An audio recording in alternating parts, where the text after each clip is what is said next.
ఈరోజు బీసీపై పార్టీ అధినేత మనకి విజయవాడలో ఏపీ రాష్ట్ర వ్యాప్తంగా ఉన్నటువంటి బీసీలందరికీ చక్కటి వేదికను అమర్చి మనందరినీ ఒకే వేదిక మీదకి తీసుకొచ్చినటువంటి భారత చైతన్య పార్టీ యువజన వ్యవస్థాపక అధ్యక్షులు అండ బోడే రామచంద్ర యాదవ్ గారు మరియు పూర్ణచంద్రరావు గారు, మా గురువర్యులు ఉల్లిపాయల శంకరయ్య గారికి, మా యువ నాయకులు లీలాకృష్ణ గారికి ప్రత్యేకంగా ధన్యవాదాలు తెలుపుకుంటూ, నేను ఉత్తరాంధ్ర బీసీ సంక్షేమ సంఘం వ్యవస్థాపక అధ్యక్షులుగా ఉంటున్నాను. నా పేరు మొల్లి రమణబాబు, అనకాపల్లి.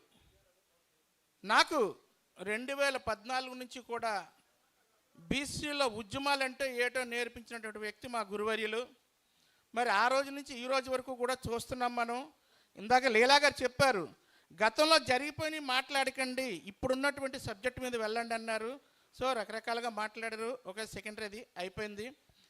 ఇకపోతే అన్నగారు మొన్న అనకాపల్లి జిల్లా నక్కపల్లి మండలం ఒక మత్స్యకారులకు అన్యాయం జరిగిందని వారికి బీసీవై పార్టీ భరోసా ఇస్తుందని వచ్చినందుకు ఆయన్ని అడ్డగించారు. అది ఒకటో మెట్టు. రెండోసారి మళ్ళీ భరోసా ఇవ్వడానికి విశాఖపట్నం వచ్చి వెళ్తుంటే రోడ్డు మార్గాన్ని అడ్డగించారు. అది రెండో మెట్టు. మూడోసారి ఆ భగవంతుడు ఏమిచ్చారండి? మూడోసారి కానీ నిన్ను ఎవరన్నా అడ్డితో తొక్కుకుంటూ వెళ్ళిపోన్నారు. డైరెక్ట్గా వెళ్ళి మత్స్యకారులకు భరోసా ఇచ్చి అక్కడ వాళ్ళకి చెప్పినటువంటి ధైర్యం చెప్పి ఏకైక వ్యక్తి ఎవరైనా ఉన్నారంటే ఉత్తరాంధ్ర జిల్లాలోని ఏకైక వ్యక్తి అన్న రామచంద్ర యాదవ్ గారు. మా ఉత్తరాంధ్రలోని అధిక సంఖ్యలో బీసీ నాయకులు ఉన్నారు. అలాగే బీసీ ఎంపీలు, ఎమ్మెల్యేలు, మంత్రులు కూడా ఉన్నారు.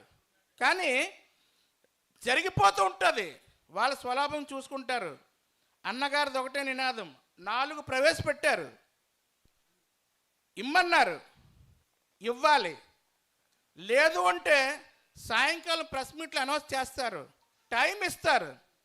లేదు అంటే ఒకటే బీసీ ఉద్యమమే రాష్ట్ర వ్యాప్తంగా, ఎక్కడ ఎవరు కాంప్రమైజ్ అయ్యేది లేదు.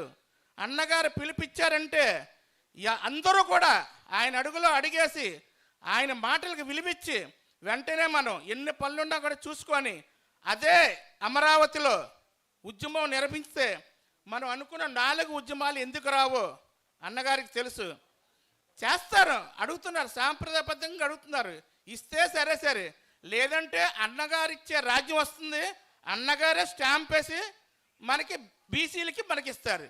ఇది దయచేసి అందరికీ ధన్యవాదాలు తెలుపుతూ సెలవు తీసుకుంటున్నాను.